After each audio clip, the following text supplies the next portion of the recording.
जी। नमस्कार। Nakhatrana police station में 3 तारीख को रात को 8:30 बजे नखत्राणा तालुका के मरू गांव के निवासी राजेश पुंजा भाई आए और उन्होंने बताया कि उनका जो भाई है रमेश पुंजा भाई, वो एक दिन पहले यानी कि 2 दिसंबर को रात को 9 बजे के आसपास ये कहकर घर से निकला कि वो अपने मित्रों के साथ बैठने के लिए जा रहा है, और तब से अब तक यानी कि उस बात को 20 घंटे हो गए थे, लौटा नहीं है। तुरंत इसकी नोंद लेते हुए नखत्राणा पुलिस स्टेशन में नखत्राणा पुलिस की टीम के द्वारा इस मामले को गंभीर मामला समझते हुए गुम नोंद रजिस्टर की गई, चाणक्य रजिस्टर की गई, और उसके पश्चात उसकी शोध खोल के प्रयास शुरू हुए।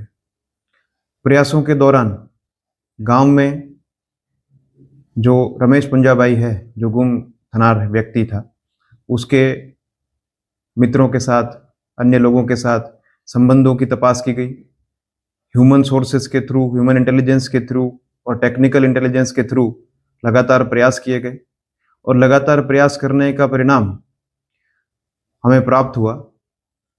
जानकारी प्राप्त हुई, लगातार इंट्रोगेशन करने के कारण रमेश पुंजा भाई का मित्र, जिनसे रमेश का मोबाइल फोन भी रिकवर नखत्राणा पुलिस ने किया, उसने वारंवार इंट्रोगेशन के पश्चात एक कबूलनामा प्रस्तुत किया, जिसके अनुसार किशोर और रमेश, ये दोनों के बीच में एक महिला के साथ संबंधों को लेकर के आपसी तनाव पहले से चल रहा था।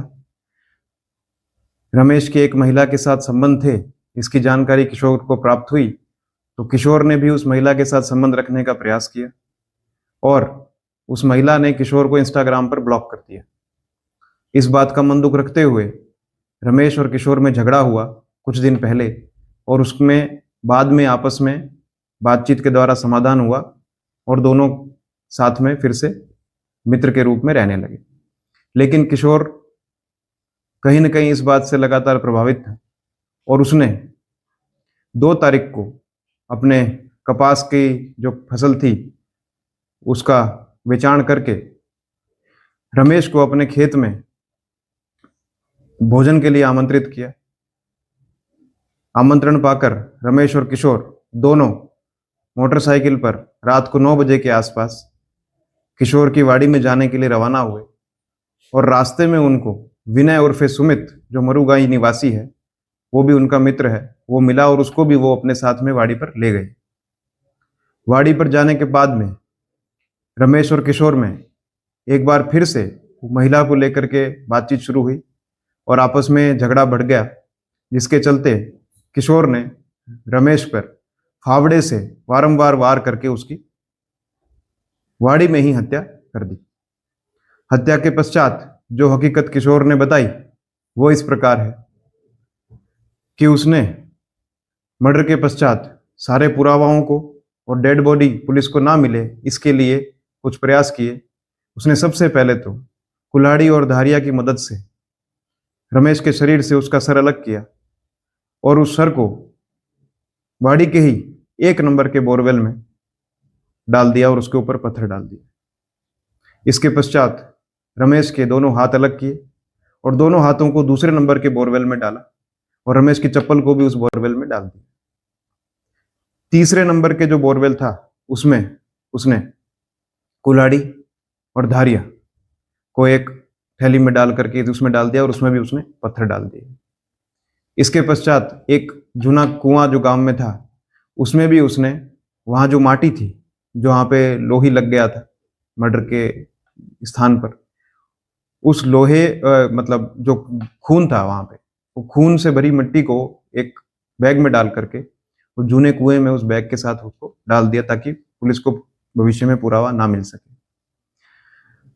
इसके अलावा उसने जो रमेश का शरीर था उसको वाड़ी में ही 174 सेंटीमीटर लंबाई का और लगभग 2 से 2.5 फीट की गहराई का गड्ढा खोद करके उसमें प्लास्टिक की थैली में डाल करके उसमें माटी डाल दी। इसके पश्चात रमेश ने, जब पुलिस 3 तारीख को रजिस्टर करने के बाद 4 तारीख को लगातार उसको ढूंढने का प्रयास कर रही थी रमेश को, तो किशोर ने रमेश का फोन पुलिस को रजू किया और पुलिस को गलत दिशा में दौड़ाने का भी प्रयास किया। लेकिन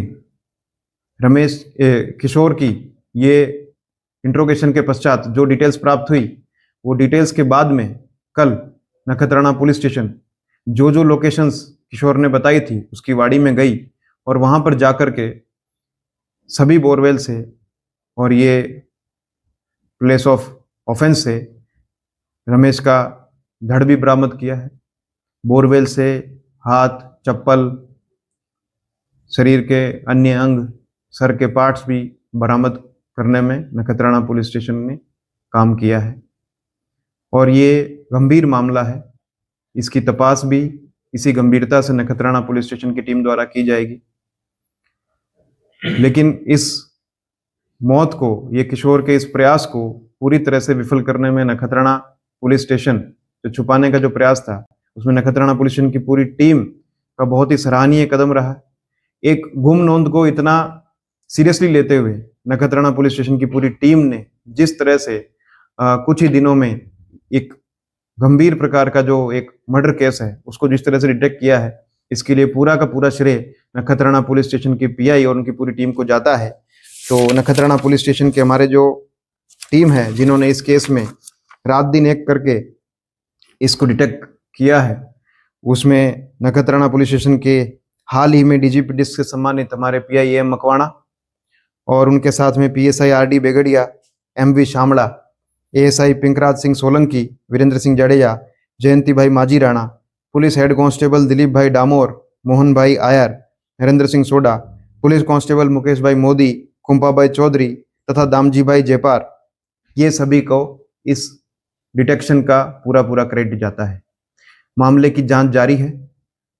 हमारी टीम सभी वैज्ञानिक पुरावाओं को वैज्ञानिक तरीके से कलेक्ट कर रही है, एक्सपर्ट्स की भी ओपिनियन ले रहे हैं, राय भी ले रहे हैं। बोरवेल संचालकों के साथ भी हमारा लगातार संपर्क है, क्योंकि बोर की गहराई काफी है और अन्य चीजें भी बिल्कुल साइंटिफिक तरीके से बरामद हो, इसके लिए हम लोग प्रयास कर रहे हैं।